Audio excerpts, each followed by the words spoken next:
मला आश्चर्य वाटते की वंदे मातरम या विषयावर पंतप्रधानांनी एक विशेष अधिवेशन घेतलं आणि वंदे मातरम संदर्भात जेव्हा विधेयक चर्चेला आलं तेव्हा प्रधानमंत्री संसदेमध्ये उपस्थित नव्हते. मग काय ढोंग तुम्ही लावल्या राष्ट्रभक्तीचं? तुम्ही वंदे मातरमवरती एक अख्खं अधिवेशन घेता, काँग्रेसवर टीका करण्यामध्ये 1 तास घालवता वंदे मातरम संदर्भात, आणि वंदे मातरम हे विधेयक जेव्हा चर्चेला आलं, मंजुरीला आलं, तेव्हा प्रधानमंत्रीही संसदेमध्ये नसतात आणि अमित शहाही नसतात. आता अमित शहा या देशाचे गृहमंत्री हे उद्या पुण्यात चाललेले आहेत. का? तर टिळक पुरस्काराचं प्रदान म्हणे त्यांच्या हस्ते होणार आहे. मला आश्चर्य वाटतंय की लोकमान्य टिळक यांच्यासारखा स्वातंत्र्य लढ्यातला कर्ता पुरुष, ज्याने स्वाभिमानानं, अभिमानानं आणि शौर्याने ईस्ट इंडिया कंपनीशी 2 हात केले, तुरुंगवास भोगला, त्यांच्या नावाचा पुरस्कार सध्याच्या ईस्ट इंडिया कंपनीचे व्यवस्थापकीय संचालक अमित शहा यांच्या हस्ते देण्याचा घाट ज्या कोणी घातला असेल त्यांच्या बुद्धीची मला कीव येते. पुणेकरांनी त्यांना विरोध करायचं ठरवलेलं आहे आणि त्या पुणेकरांचं मी अभिनंदन करतो. पुण्यामध्ये अमित शहांच्या विरोधामध्ये आंदोलनाची परवानगी पोलिसांनी नाकारलेली आहे. ही पुन्हा एकदा एक साम्राज्यशाही आहे. देशाच्या गृहमंत्र्याचे हात विद्यार्थ्यांच्या रक्तानं बरबटलेले आहेत, त्यांच्या अंगावर विद्यार्थ्यांच्या रक्ताचे शिंतोडे पडलेले आहेत, अश्रूंचे शिंतोडे पडलेले आहेत, आणि महान जहाल लोकमान्य टिळक यांच्या नावाचा पुरस्कार त्यांच्या हस्ते देण्याचा जो घाट घातला आहे. आता त्यांचे कोणीतरी वंशज आहेत म्हणतात, एक जे शिंदे गटामध्ये आहेत, बरं का, टिळकांचे वंशज शिंदे गटात आहेत. त्यांनी म्हणे यात राजकारण आणू नका सांगितलं आहे. मग अमित शहा कोण आहेत? अमित शहा कोण आहेत? अमित शहा हे काय बाबा आमटे आहेत का? काय शिवाजीराव पटवर्धन आहेत? कोण आहेत? नैतिकदृष्ट्या हे अधपतन आहे. लोकमान्य टिळकांच्या नावानं हा जो बाजार आहे हा पुणेकर जनता मान्य करणार नाही. जर योग्य व्यक्ती असती गृहमंत्री म्हणून त्या तोलामोलाची, तर नक्कीच आम्ही त्याचं स्वागत केलं असतं. पण जंतर मंतरवर ज्या पद्धतीनं हुकुमशाही विरुद्ध लढणाऱ्या तरुण विद्यार्थ्यांना ठेचून मारण्याचा प्रयत्न झाला, ते आदेश गृहमंत्री अमित शहाचे होते. त्यांच्या हस्ते टिळक पुरस्कार दिला जातो आणि कोणाला दिला जातो? तर जे गृहस्थ हे सगळं घडत असताना गप्प राहिले. काय राष्ट्रीय सुरक्षा सल्लागार डोभाल, त्यांना दिला जातो. हे कसले पुरस्कार?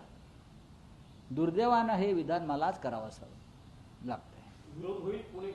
बघा, पुणेकरांच्या भावना आम्ही व्यक्त केल्या. आता म्हणतात तुम्ही कोण पुणेकर? आम्ही टिळक भक्त आहोत. आमच्यासारखे लोक हे टिळक भक्त आहेत.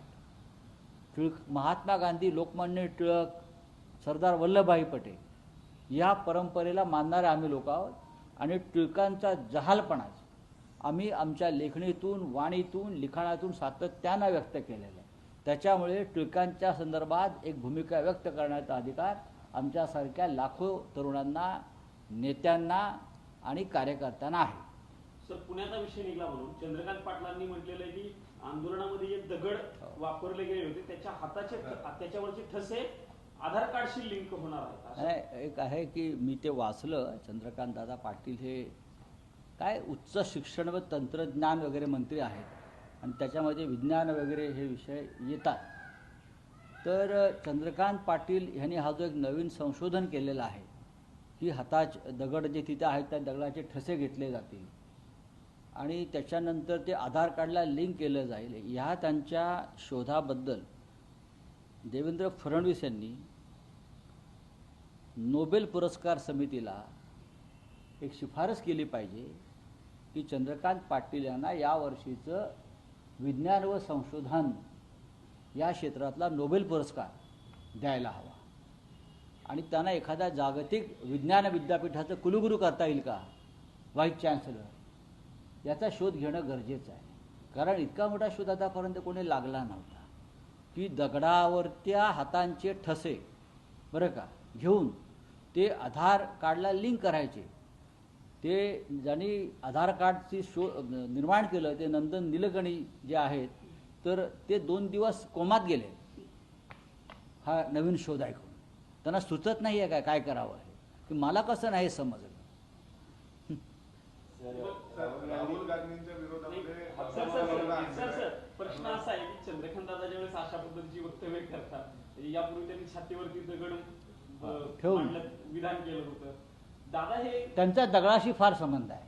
छातीवर दगड ठेवून रस्त्यावरचे दगड घेऊन काय कळत नाही. त्यांच्यासारख्या ज्ञानी महापुरुषाचा दगडाशी फार संबंध आहे. याचा अर्थ असा आहे की त्यांच्या पक्षात सगळे दगडधोंडे जे आलेले आहेत बिंडोक, त्याचा परिणाम दिसतोय. दादांवरती टीका केली जाते. त्यांच्याच मित्र पक्षाचे म्हणजे रवींद्र धंगेकरांसारखा माणूस दादांना त्यांचे पार्सल परत नाही, कोल्हापूरला मला माहीत नाही ते, पण मी एवढं सांगितलं त्यांना विज्ञानातला नोबेल पुरस्कार विज्ञान व संशोधन हे देणं गरजेचं आहे. नाही तर देश एका मोठ्या वैज्ञानिकाला मुकेल. राहुल गांधी राहुल गांधींचं आणलंय. हा? अनुराग ठाकूर यांनी हा. हक्कभंग प्रस्तावाची नोटीस दिली आहे राहुल गांधींच्या विरोधात. आणू द्या ना. अनुराग ठाकूर आणतील किंवा अजून कोणी आणतील. हक्कभंगाचं काय एवढं घेऊन बसला. असे येत असतात हक्कभंग.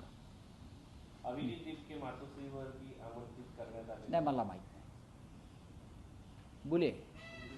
अभिजित जितकेंच्या भेटी काही शिंदेचे मंत्री घेतात, त्यावरून भाजपच्या social मी media- त्याच्यावरती आता मत व्यक्त करणार नाही. कारण आंदोलन संपलेलं आहे. दिपके त्यांच्या घरी गेलेले आहेत आईवडिलांना भेटण्यासाठी. आणि त्याच्यामध्ये कोणत्याही प्रकारचं राजकारण कोणी करत असेल तर ते करू नये अशी उद्धव ठाकरे साहेबांची भूमिका आहे. सर, ईश्वरपूर जी नगरपालिका झाली होती ते नगराध्यक्ष पदाचा निर्णय रद्द झालेला होता. त्यानंतर जयंत पाटलांनी मुख्यमंत्र्यांची भेट घेतली, एकनाथ शिंदेंना हो ना. भेटली. आता त्या निर्णयाला स्थगिती मिळाली. जयंत पाटलांच्या आधीच चर्चा होती जयंत पाटलांच्या भेटीची या सगळ्या. बघा, ही चर्चा तुम्ही केली. जयंत पाटलांनी वारंवार खुलासा केलेला आहे की जे ईश्वरपूरच्या नगराध्यक्षांना बेकायदेशीर पद्धतीनं त्यांची निवडणूक रद्द केली तिकडल्या कलेक्टरनं. ते लोकनियुक्त नगराध्यक्ष होते आणि हजारोंच्या मताने ते निवडून आले होते. या बेकायदा निर्णयाविरुद्ध ते रात्री मुख्यमंत्र्यांना भेटले. त्यावेळेला मग महापालिका आणि नगरपालिकांचं खातं हे मिंधांकडे असल्यामुळे तो विषय मिंधांकडे वर्ग झाला आणि त्यानंतर त्याला स्थगिती मिळाली असेल तर आनंद आहे. त्याच्यामुळे आता जे काही विचार पुढे चालले होते सगळ्यांचे त्या विचारांनाही स्थगिती मिळाली असेल.